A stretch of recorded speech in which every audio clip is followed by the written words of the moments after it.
Magandang araw mga kaibigan. Pag-usapan pa rin natin ngayon yung natapos na INC Peace Rally kahapon. Sa rally ganyan, umaga pa lang nandun na yung mga nag-attend sa rally. Mahirap po yung mag-attend ng rally dahil sa init ng araw. Nakakasama sa katawan. Kaya lang, parang ang biyaya ng Diyos sumama sa rally dahil makulimlim ang kalangitan, although may konti-konting ambon, hindi naman malakas na ulan.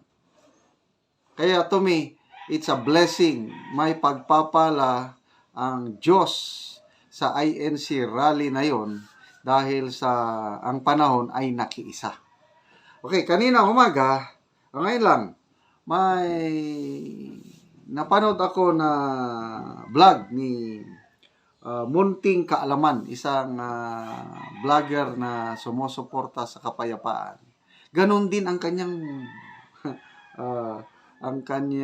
pananaw na nakiisa ang Diyos, nakiisa ang panahon sa ginawang rally ng Iglesia ni Cristo. Itong vlogger na ito is personal na nag-attend, nasaksihan niya ang rally. Kaya first-hand experience kanyang sinalaysay, ibinahagi sa kanyang vlog. Pakinggan natin siya. Munting Kaalaman Channel.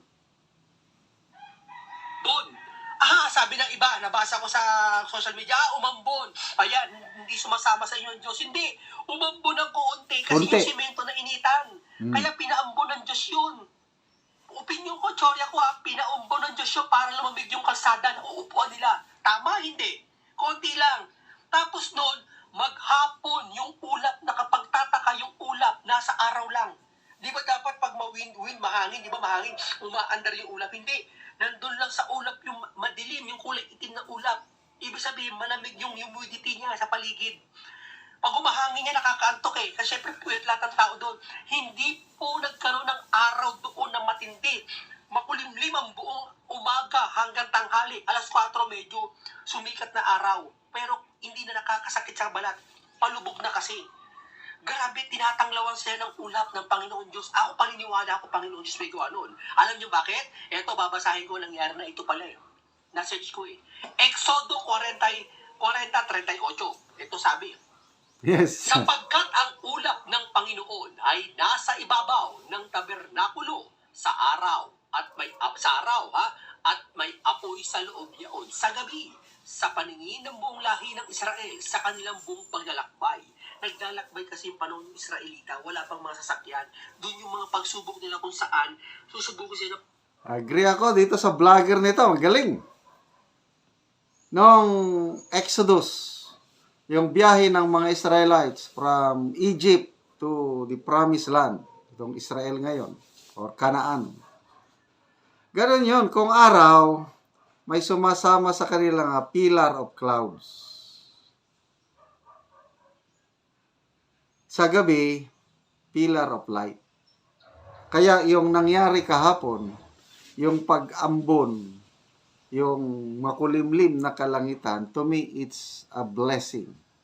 So, sumikat na lang ng ang araw, bandang alas 4 na, nung magsimula na yung main rally, nandun yung may speaker, hindi na mainit. To me, that's a sign of blessing ng ating Panginoong Diyos. Kasi ng Panginoon Diyos sa paglalakbay, naglalakad sila ng milya-milya. Sa ating maglakad tayo ng 10 kilometers, hirap na sila milya. Bansa-bansa ang nilalakad nila noong araw mga Israelita. May mga pagsubok doon, uhaw, init. Sa gabi, wala namang bumbilya eh. Hindi pa na-invento bumbilya noon. Kaya noong araw, paglalakad ng Israelita, okay, umaga. Pagdating ng gabi, paano na? Wala pang, apoy, tinaglawan siya Diyos ng apoy. Nakalakad sila. Ibig sabihin sa Israelita, delikado paggabi lalakad ka sa desierto. Una, may mga ahas doon. May mga panlubog doon. Pag nag-sandstorm, kawawa ka, may madilim. Wala kang laban. Pero sa gabi, tinanglawan sila ng apoy ng Panginoon Diyos. Sa umaga, mainit sa desierto, lalakbay sa ilang. Tinanglawan sila ng ulap ng Panginoon Diyos. Bakit? Sila ang bayan Diyos noon. Di ba? Kaya yung ulap na tumanglaw sa kanila, yung ulap na tumanglaw sa kanila, na kagagawa ng Panginoon Diyos. Siyang Diyos ngayon na tumatanglaw ngayon sa nangyaring rally sa Iglesia ni Cristo. First Wow. time na history. Diba? Yung weather medyo masama. Yung umpisa sa umaga, umumbo ng gabi. Pagdating ng umaga, ang ganda ng klima. Kung ganun kainit na walang ulap na ganina sa rally sa January 13, Lunes, marami na nang himatay, marami na sagkasakit, pero hindi. Gusto ng Diyos, ibig sabihin, mahal ng Diyos ang kanyang bayan.